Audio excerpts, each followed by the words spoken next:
അരവിന്ദ് കെജ്രിവാളിന്റെ ജാമ്യത്തിന് stay. R Radhakrishnan കൂടുതൽ വിവരങ്ങളുമായി ചേരുന്നു. രാധാകൃഷ്ണൻ, എന്തൊക്കെയാണ് വിശദാംശങ്ങൾ?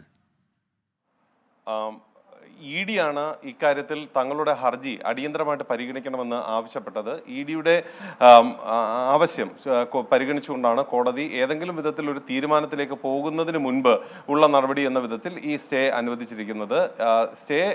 കോടതി അനുവദിച്ചിരിക്കുന്നത് ഈ വിഷയം ഇതിൽ ഇ ഡി നൽകിയിരിക്കുന്ന അപ്പീൽ കേൾക്കുന്നത് വരെയാണ് സ്റ്റേ നൽകിയിരിക്കുന്നത്.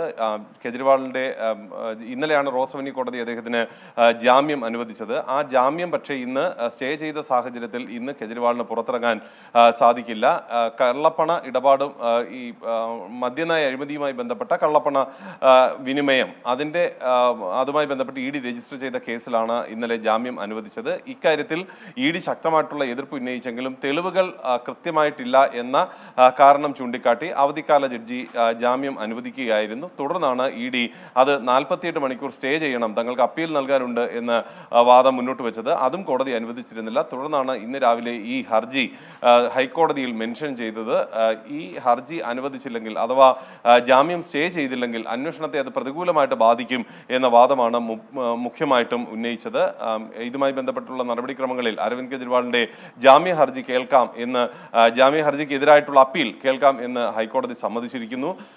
ഈ ഹർജി അതിന്റെ ഉത്തരവുണ്ടാകുന്നത് വരെയാണ് അരവിന്ദ് കെജ്രിവാളിന്റെ ജാമ്യം ഇപ്പോൾ തടഞ്ഞിരിക്കുന്നത്. ഏതായാലും അരവിന്ദ് കെജ്രിവാളിനെ സംബന്ധിച്ച് ഇന്ന് പുറത്തു വരാം എന്ന അദ്ദേഹത്തിന്റെ പ്രതീക്ഷകൾക്ക് ഒരുപക്ഷെ മങ്ങലേൽക്കുന്ന നീക്കമാണ് കോടതിയുടെ ഭാഗത്ത് നിന്ന് ഉണ്ടാകുന്നത്. ഏതായാലും അരവിന്ദ് കെജ്രിവാളിനെ സംബന്ധിച്ച് ആം ആദ്മി പാർട്ടിയെ സംബന്ധിച്ച് വലിയ ഒരുക്കങ്ങളൊക്കെ ഇന്ന് അവർ നടത്തിയിരുന്നു.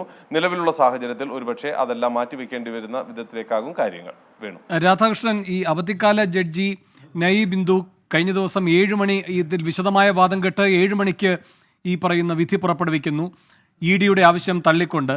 അതിനുശേഷമാണ് ഹൈക്കോടതിയിലേക്ക് ഇവർ എത്തുന്നത്. ഇ ഡി ഹൈക്കോടതി ഇപ്പോൾ ഇങ്ങനെ ഒരു സ്റ്റേ കൊടുക്കുന്നു. ഹൈക്കോടതിയുടെ ഒരു അനാവശ്യ ധൃതി ഇതിലുണ്ടോ? തീർച്ചയായിട്ടും അനാവശ്യ ധൃതി എന്ന് പറയാൻ പറ്റില്ല. മാത്രമല്ല ഹൈക്കോടതി ഇക്കാര്യത്തിൽ അനാവശ്യ ധൃതി എന്ന് പറയാൻ പറ്റുന്ന വിധത്തിലേക്കൊരു സാഹചര്യവുമില്ല. കാരണം ഒരു ജാമ്യാപേക്ഷ സമർപ്പിച്ച് കഴിയുമ്പോൾ ആ ജാമ്യാപേക്ഷ അനുവദിച്ചു കഴിഞ്ഞാൽ സ്വാഭാവികമായിട്ടും അതിൽ അപ്പീൽ നൽകുക എന്നുള്ളത് ഏത് കക്ഷിയാണെങ്കിലും അവരുടെ അവകാശമാണ്.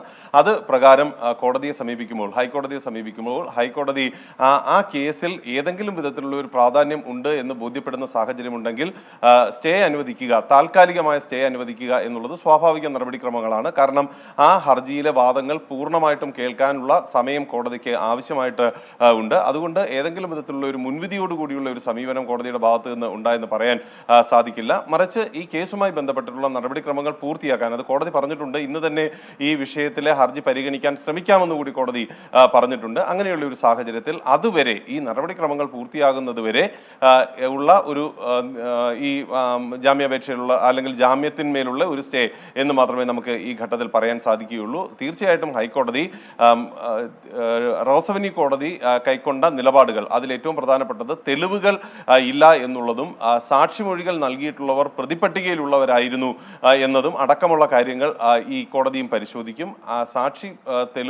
സാക്ഷിമൊഴികളുടെ ആധികാരികത അടക്കമുള്ളവയെ സംബന്ധിച്ച് ഉള്ള താരതമ്യം അത് കോടതി നടത്തും. അതിനുശേഷമായിരിക്കും ഒരുപക്ഷെ ഇക്കാര്യത്തിൽ അന്തിമമായിട്ടുള്ള ഉത്തരവിലേക്ക് കോടതി പോകുന്നത്. ഏതായാലും ഇ ഡിയെ സംബന്ധിച്ച് ഇ ഡി ഉന്നയിച്ച വാദങ്ങളിൽ ഏറ്റവും പ്രധാനപ്പെട്ട ഒന്ന് കോടതിക്ക് പരിഗണിക്കാതിരിക്കാൻ നിർവാഹമുള്ള ഒരു വാദമായിരുന്നില്ല. ഈ കേസ് അന്വേഷണം വഴിതെറ്റാൻ പോകുന്നു, ഈ ജാമ്യം അനുവദിച്ച നടപടി യാഥാർത്ഥ്യമായാൽ എന്ന വാദമാണ് കോടതിക്ക് മുന്നിൽ ഉന്നയിച്ചത്. അതുകൊണ്ട് തന്നെ മുൻവിധികളൊന്നുമില്ലാതെ ഈ കേസിന്റെ വാദം പൂർത്തിയാകുന്നതുവരെ അല്ലെങ്കിൽ ജാമ്യവുമായി ബന്ധപ്പെട്ടിട്ടുള്ള ഹർജി പരിഗണിച്ച് പൂർത്തിയായി അതിൽ ഉത്തരവ് പറയുന്നതുവരെ ഉള്ള നടപടികൾ സ്റ്റേ ചെയ്തിരിക്കുന്നത്. വേണം രാധാകൃഷ്ണൻ, ഇപ്പോൾ കെജ്രിവാളിന്റെ ഭാഗത്തു നിന്നുള്ള നീക്കങ്ങൾ എന്തായിരിക്കും? വേണു, ഇത് അപ്പീലാണ്. അപ്പീലുമായി ബന്ധപ്പെട്ടിട്ടുള്ള നടപടിക്രമങ്ങൾ ഇനി അദ്ദേഹത്തിന്റെ അഭിഭാഷകർക്ക് റോസവനി കോടതി എടുത്ത തീരുമാനം അത് തെറ്റല്ല എന്ന് സമർത്ഥിക്കാനായിട്ടുള്ള ബാധ്യതയുണ്ട്. അതായിരിക്കും അവർ ചെയ്യുക. ഇ ഡി നടത്തിയ നീക്കം തങ്ങളുടെ മനുഷ്യാവകാശത്തിനെ ലംഘിക്കുന്നതാണ് എന്ന് അരവിന്ദ് കെജ്രിവാൾ വ്യക്തമാക്കും. മാത്രമല്ല ഡൽഹിയെ സംബന്ധിച്ച് വലിയ ജലപ്രതിസന്ധി അടക്കമുള്ള നിരവധി വെല്ലുവിളികൾ നേരിട്ടുകൊണ്ടിരിക്കുന്ന ഒരു അവസ്ഥയാണ്. അങ്ങനെയുള്ള ഒരു സാഹചര്യത്തിൽ മുഖ്യമന്ത്രി ആയിട്ടുള്ള താൻ ജയിലിനുള്ളിൽ തുടരേണ്ടി വരുന്നത് വലിയ ബുദ്ധിമുട്ടുണ്ടാക്കുന്ന ഒരു സാഹചര്യമാണ് എന്ന നിലപാട് കൂടി അവർ സ്വീകരിക്കും. ഇതടക്കമുള്ള കാര്യങ്ങളായിരിക്കും വ്യക്തമാക്കുന്നത്. അതിനെ തുടർന്ന് ഇക്കാര്യത്തിൽ തങ്ങളുടെ ജാമ്യം അത് അനുവദിച്ച നടപടി അത് വേഗത്തിൽ യാഥാർത്ഥ്യമാക്കി ലഭിക്കണം. ഒപ്പം അദ്ദേഹത്തിന്റെ ആരോഗ്യ കാരണങ്ങളും ചൂണ്ടിക്കാട്ടും.